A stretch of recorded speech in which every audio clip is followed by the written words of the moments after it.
Bendiciones, mis hermanos, que Dios les bendiga ricamente en el nombre del Señor Jesús. Que Dios bendiga ricamente a todos los que están allí conectados a la radio emisora El Palmar Murcia.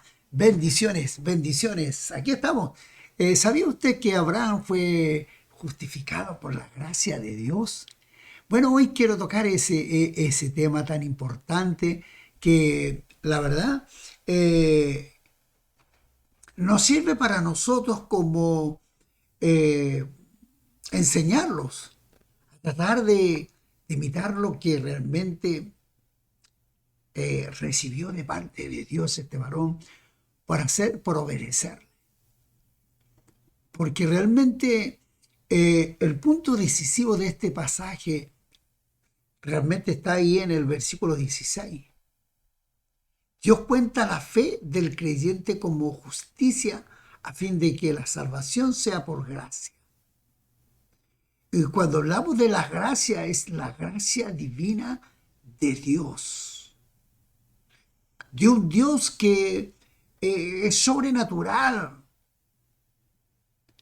Si no fuera por la gracia soberana de Dios que provee un camino de salvación, ni siquiera la fe de una persona podría salvar. Por eso es que la fe no es simplemente una otra forma de obra humana, como algunos teólogos han sostenido a lo largo de los siglos. El poder de salvación o justificación está en la gracia de Dios, no en la fe del hombre. La fe de Abraham no fue justicia en sí misma, sino que le fue contada como justicia sobre la base de aquel que se encargaría por sí mismo de proveer en su gracia. Para todos los creyentes, incluyendo a Abraham, la justicia que ellos nunca podrían alcanzar por sí mismos. La gracia es el poder divino, mi amigo, que trae justificación a fin de que la promesa sea firme. ¿Para qué? Para toda su descendencia. Ciertamente la herencia va a venir a nosotros ya que está garantizada por la gracia que realmente inefable de Dios, porque Dios no cambia. En cambio, si dependiera de nuestra conducta, de nuestras buenas obras y de nuestra obediencia a la ley, no podría tener ninguna firmeza, porque aún somos débiles, falibles, pecaminosos, pecamos. Pero la salvación y la herencia prometida están aseguradas por la gracia divina que nunca falta y sigue repartiendo favores inmerecidos hasta el final. Abraham fue llamado de Ur de los Caldeos, una ciudad pagana, una ciudad perversa. Y él era un pagano idólatra.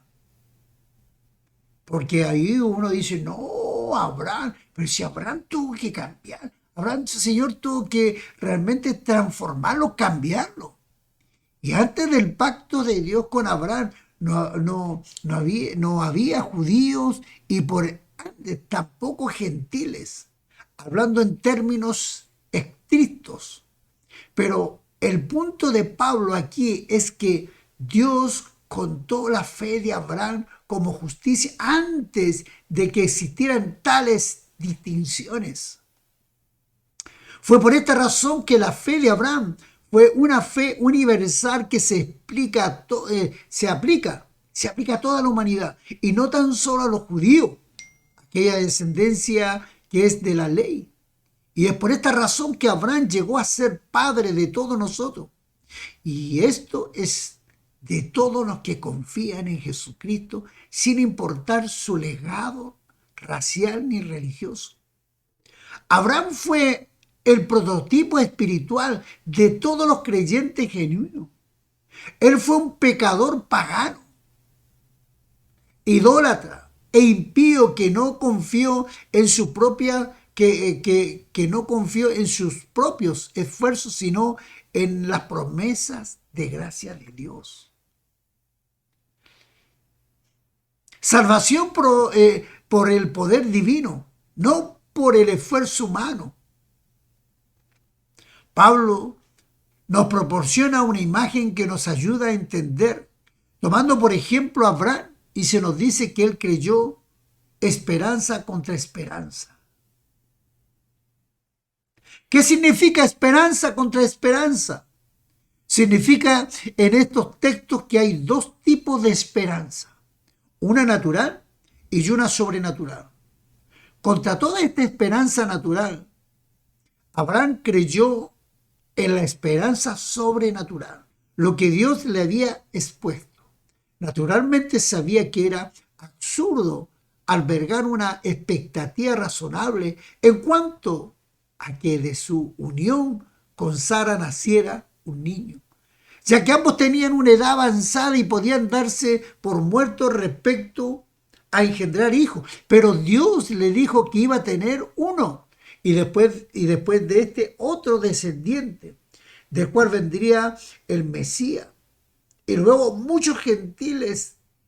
Y se nos explica que Abraham creyó en esa esperanza masiva y sobrenatural de Dios. Le había dado esa pareja sin esperanza natural. La fe verdadera no solamente no tiene duda, sino que además basa toda confianza en las promesas de aquel que no puede mentir. No necesita de nada más. Si el Todopoderoso ha hablado, si ha revelado lo que piensa acerca de un asunto, así será por lo menos. Esta es la reacción cuando está actuando una verdadera fe. No importa la imposibilidad. Si se ha dicho que va a suceder, así será. La fe mira al omnipotente que ha dado la promesa. Y por eso las circunstancias adversas no suceden. Esta confianza ni tampoco es perturbada por la magnitud de las promesas. Pero todo esto, Dios cambió el nombre de Abraham por Abraham, que significa padre de muchas naciones. Algunos de los vecinos probablemente se reirán de él. Este mundo, en su triste ignorancia, siempre va a burlarse del cristiano.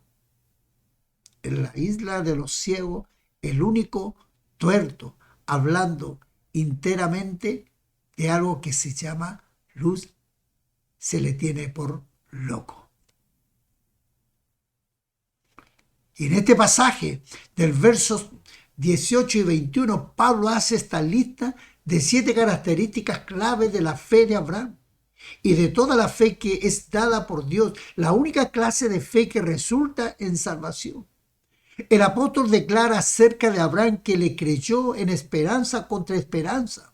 Los términos esperanza y fe están relacionados, pero no son lo mismo. En este caso, esperanza es el deseo con respecto a algo que puede ser cierto o puede ocurrir, mientras que la fe es la firmeza, confianza de que algo es cierto y va a ocurrir. El objeto de la fe de Abraham era Dios y en particular su promesa.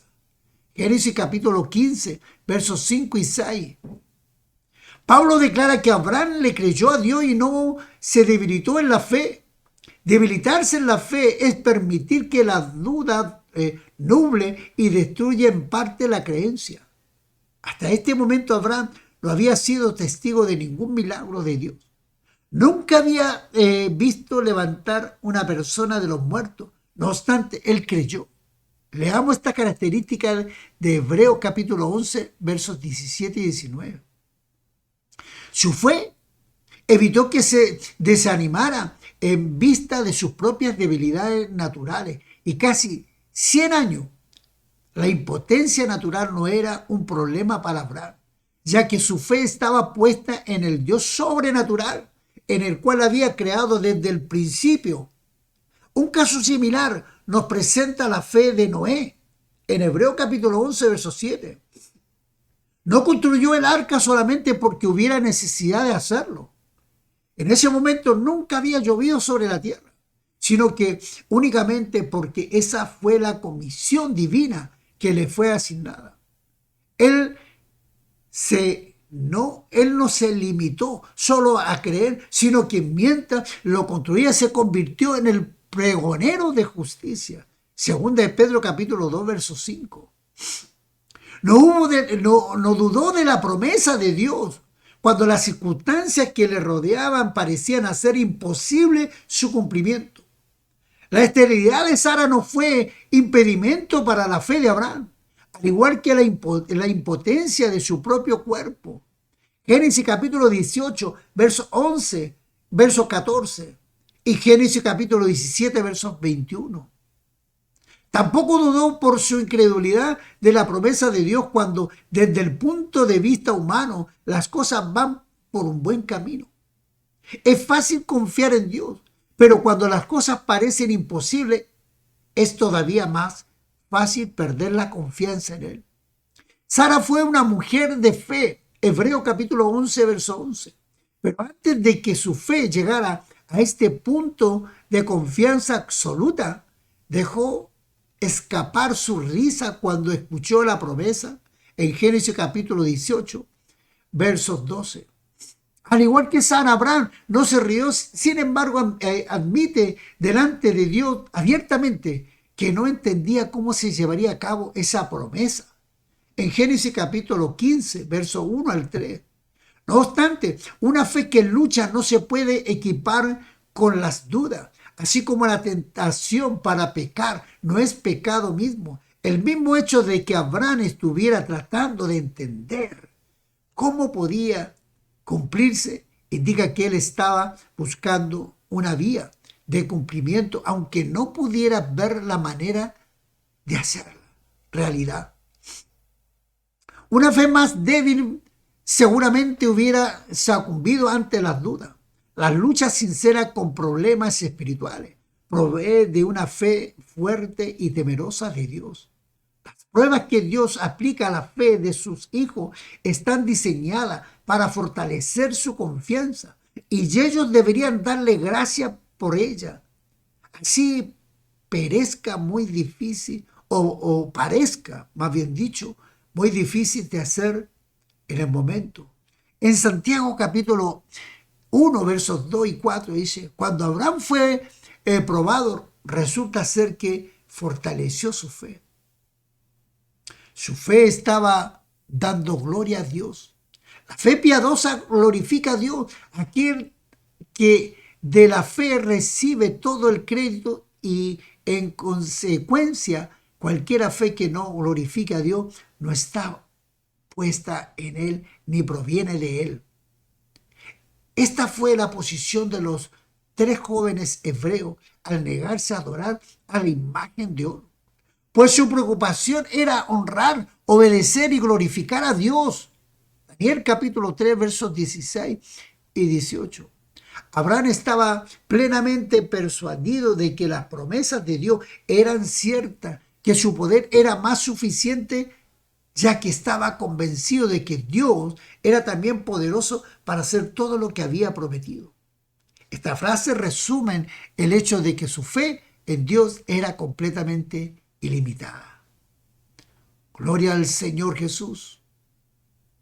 La aplicación de la fe de Abraham en el verso 23-25, toda esta disposición prolonga acerca de Abraham y su fe no tiene el menor intención de ser meramente académica. Pablo decía que la apliquemos a nuestras vidas. Abraham es un ejemplo, el modelo, si quieres, pero ¿habrá copias del mismo? Dios va a actuar y actuando en la misma forma con todos los hijos. De modo que la fe de Abraham fue contada por justicia a sí mismo. Este principio divino es aplicable a todo el que confía en el Hijo de Dios. La historia de Abraham y su fe es importante, mi amigo, para nosotros en la actualidad, porque los hombres se salvan ahora exactamente sobre la misma base de la cual Abraham fue salvado, a saber, a confiar en Dios. Incluso la obra de sacrificio de Jesús fue la provisión para el pecado de Abraham, por medio de la cual Dios le salvó. Los hombres de hoy día tienen más revelación divina de la que recibió Abraham a lo largo de su vida. Y durante muchos siglos después no existió una palabra de Dios por escrito. Y sin embargo, Jesús declaró categóricamente a los líderes judíos incrédulos: Abraham, vuestros padres, se goza de que habrá de venir mi día, y lo vio y se gozó. Juan capítulo 8, versos 56. Si a pesar de haber contado con una relación limitada, Abraham pudo anticipar al Salvador, ¿cree que Dios podía levantar a una persona de los muertos? ¿Cuántas razones más no tienen hoy los hombres para creer que el Padre ciertamente levantó de los muertos a Jesús, el Señor nuestro? San Juan capítulo 3, versos 16.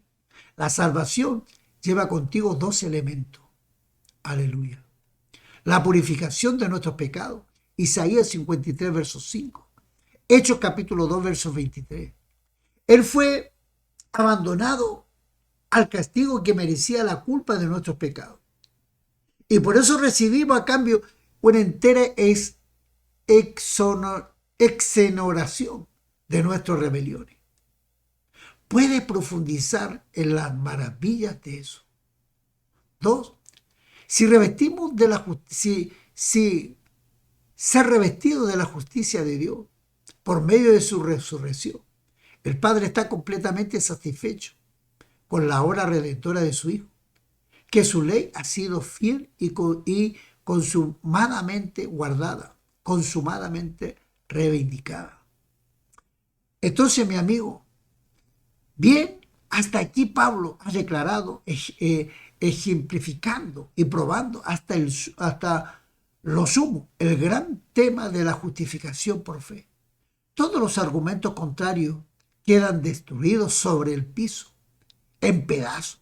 Y ahora el apóstol avanza a considerar los resultados y consecuencias de todo esto en aquellos que creen. Así que, hermano, creo que te he sacado realmente la duda y que realmente has entendido que Abraham fue justificado por la gracia divina de Dios. Que Dios te rebendiga y que Dios te guarde. En otro manás lo volveremos a ver. Bendiciones. Como siempre, aquí estamos a tu disposición. Que Dios te rebendiga grandemente.